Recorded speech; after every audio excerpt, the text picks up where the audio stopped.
manusia yang menjadi pengemis, yang hidup dari menerima belas kasihan manusia lain. Kita sering sekali menyamakan memberi sama dengan berkurang atau rugi. Tetapi di saat kita kekurangan dan mungkin susah dengan memberi, justru hal itu yang luar biasa. Ada yang menyebar harta tetapi bertambah kaya. Ada yang menghemat secara luar biasa, namun selalu berkekurangan.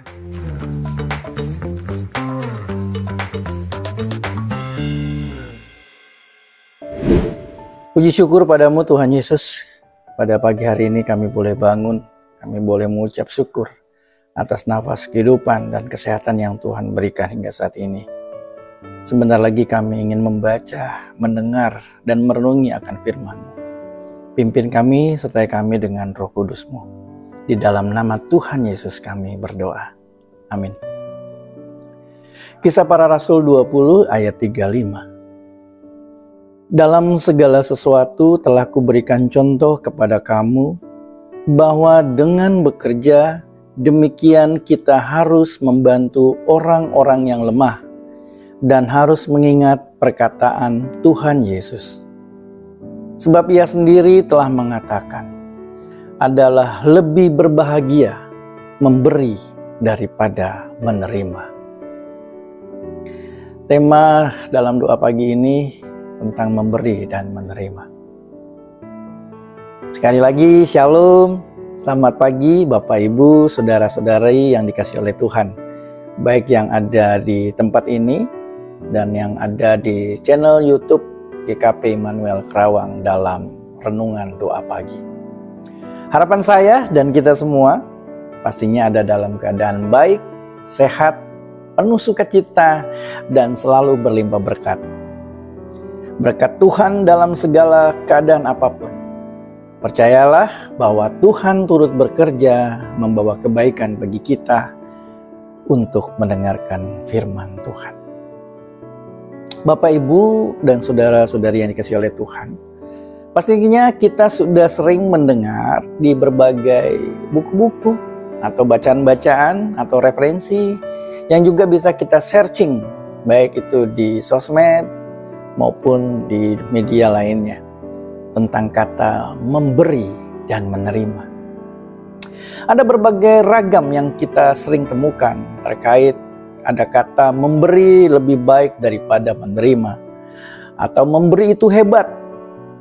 Karunia memberi dan menerima. Ada juga semakin banyak memberi, banyak rezeki, saling memberi dan saling mendukung. Ada lagi istilah give and take, giving and receiving, dan berbagai kata-kata lain yang kadang kita bisa temui. Tetapi apabila saat ini kita diberikan dua pilihan, dan pilih yang mana?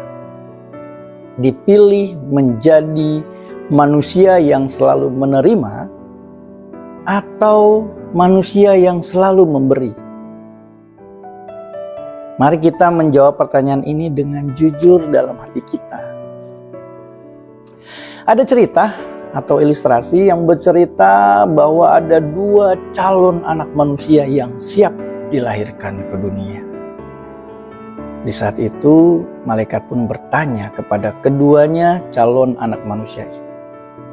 Kata malaikat kepada kedua calon anak manusia ini, apakah kalian bila sudah lahir ke dunia, bila menjadi manusia, akankah menjadi manusia yang selalu mau menerima, atau menjadi manusia yang selalu memberi? Dengan cepat, calon manusia pertama langsung menjawab sambil tertawa. Ya pasti saya memilih untuk selalu menerima. Kan enak, hidup santai, gak perlu kerja, gak perlu ngapa-ngapain. Semua pasti sudah tercukupi, terpenuhi. Berbeda dengan calon manusia kedua, dengan tenang dia menjawab, biarlah saya menjadi orang yang selalu memberi. Setelah mendengar jawaban kedua calon manusia ini, malaikat ini pun berkata, "Baiklah, kalau ini menjadi pilihan kalian masing-masing, maka apa yang kalian sudah pilih akan kukabulkan." Dan seketika mereka berdua lahir ke dunia. Ketika mulai dewasa, tumbuh dewasa, terlihat perbedaan antara kedua manusia ini. Manusia pertama memang selalu menerima, selalu mendapat pemberian tanpa mampu memberi. Ya, dia adalah manusia yang malas, manusia yang menjadi pengemis, yang hidup dari menerima belas kasihan manusia lain. Sedangkan manusia kedua selalu memberi, akhirnya menjadi manusia kaya dan berlebihan. Nah, sekarang balik lagi ke jawaban kita yang sempat saya bawa di awal. Kira-kira setelah mendengarkan cerita atau ilustrasi ini, apakah jawaban kita sama? Atau berbeda?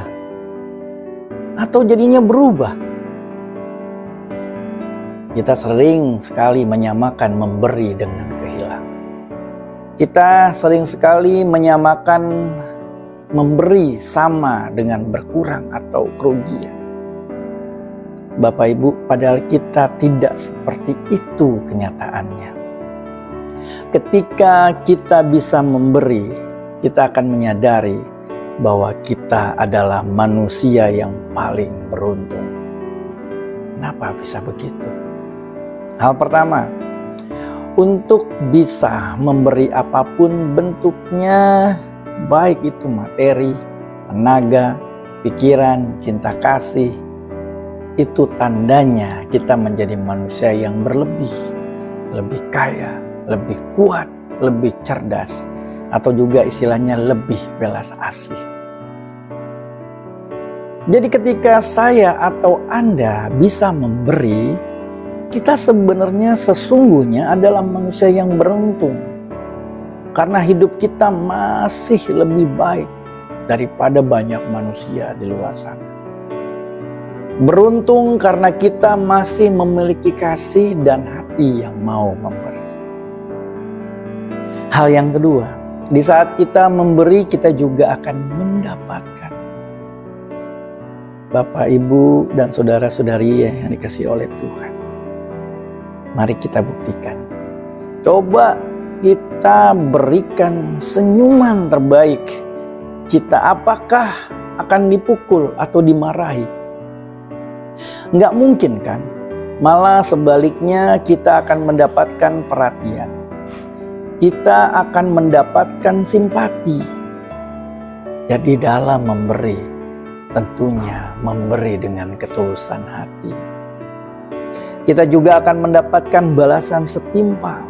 Bila bukan di dunia ini, ya tentunya kasih dan berkat dari Tuhan Yesus.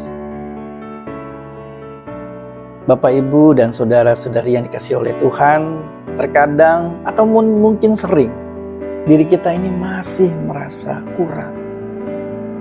Atau mungkin kadang kondisi kita sedang kesulitan, sedang kurang, lagi susah. Mungkinkah kita masih bisa memberi di dalam kasih kita, dan kita percaya kepada Tuhan Yesus bahwa kita harus yakin bahwa memberi itu bukan seberapa banyak yang kita beri, tetapi seberapa besar kerelaan hati kita untuk melakukannya. Kita tidak akan menjadi kekurangan, tetapi di saat kita kekurangan dan mungkin susah dengan memberi, justru hal itu yang luar biasa. Kenapa? Karena ada kuasa Tuhan yang menjadikan begitu banyak berkat yang bisa kita nikmati di dalam kehidupan kita. Mari kita bersama belajar berbagi, dan bukan hanya menikmati sendiri, bukan memberi karena soal uang, bukan hanya soal materi saja, tetapi kita juga bisa memberikan waktu, memberikan tenaga, memberikan kepedulian dan perhatian kita. Satu hal, bahwa kita juga nggak akan pernah tahu seberapa besar arti pemberian kita atau pemberian kita sekalian bagi orang lain. Sesuatu yang mungkin tidak terlihat, tampak kecil sekali. Bagi kita biasa saja, tetapi menjadi sesuatu yang luar biasa bagi orang lain. Jadi ingatlah, hal memberi tidak hanya bicara soal kemampuan, tetapi kemauan. Memberi bukanlah untuk dilihat dan mendapat pengakuan dari orang lain, tetapi ketulusan hati untuk memberikan yang terbaik untuk orang lain. Bapak, Ibu, dan saudara-saudari yang dikasihi oleh Tuhan, ada kesaksian salah satu pengusaha hebat atau milioner dari Amerika Serikat. Dia mulai memberi persembahan bagi Tuhan. Tetapi dalam situasi kondisi pergumulan, dia memiliki hutang besar di dalam usaha dan bisnisnya, yaitu sekitar $100.000. Orang-orang di sekitarnya ataupun sebagian orang banyak mengatakan kepada pengusaha ini bahwa hal yang bodoh bila memberi dalam kondisi berhutang. Tadinya ia setuju dengan pandangan itu. Tetapi suatu saat Tuhan memberikan pengertian kepadanya dan menyadarinya bahwa Tuhan adalah kreditur utama dan pertama. Dan menyadari bahwa sebenarnya dia mempunyai hutang yang lebih besar kepada Tuhan. Akhirnya dia memutuskan untuk memberikan persembahan kepada dan lebih dulu kepada Tuhan. Dan akhirnya Bapak Ibu, hutangnya lunas, bisnisnya semakin berkembang, semakin pesat, menjadi besar. Ya, terkadang kita mengetahui bahwa bisnis dunia ini adalah hemat pangkal kaya. Tetapi kalau kita sadari dalam Alkitab atau firman Tuhan kita adalah berbeda.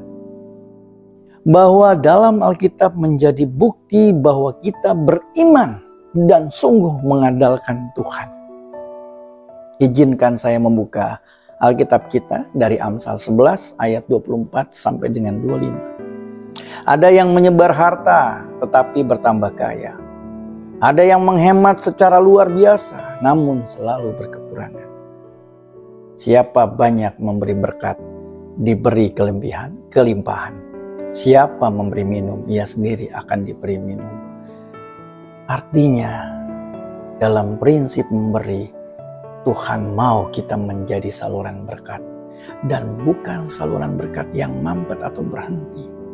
Sehingga saluran berkat yang mengalir deras dan terus menerus dari Tuhan Yesus akan kita dapatkan. Mari belajar prinsip keuangan Tuhan. Yaitu Tuhan meyakinkan kita bahwa memberi tidak akan membuat kita kekurangan. Tetapi akan senantiasa berkelimpahan berkat. Ingat dan yakinlah akan perkataan Tuhan Yesus. Sebab ia sendiri telah mengatakan adalah lebih berbahagia memberi daripada menerima. Kisah Para Rasul 20 ayat 35. Kiranya renungan firman Tuhan boleh menjadi kekuatan kita di dalam kehidupan kita hari lepas hari. Tuhan Yesus memberkati.